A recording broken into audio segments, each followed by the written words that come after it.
Bonjour à tous. Puisque c'était Pourim ce week-end, je vais essayer de vous parler de déguisement, mais pas les déguisements de la fête de Pourim, les tentatives de déguisement des insoumis pour se faire passer pour des personnes fréquentables.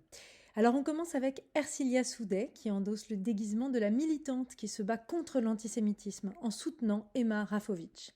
Elle nous dit « La moindre attaque antisémite dessert la cause palestinienne ».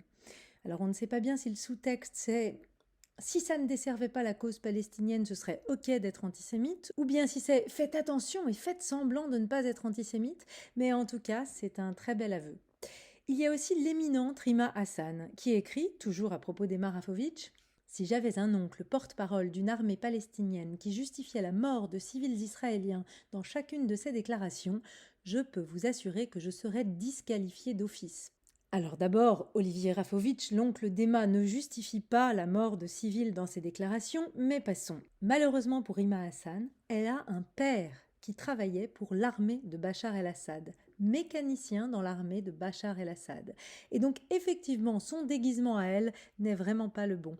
On se demande d'ailleurs si, comme le dénonce Alexandre Rifaï assez régulièrement, le fait que Rima Hassan puisse entrer et sortir de Syrie comme elle le souhaite et sans problème, alors qu'aucun des 7 millions de Syriens déplacés n'a cette possibilité, n'a pas de lien avec cette filiation. Et enfin, en déguisement numéro 1 sur le podium, on a celui de Thomas Portes.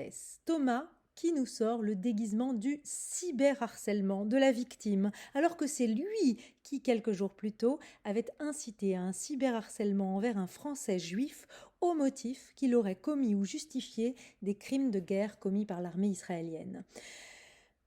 Un cyberharcèlement contre ce Français juif qui lui vaut un signalement au procureur de la République par plusieurs dizaines de députés français.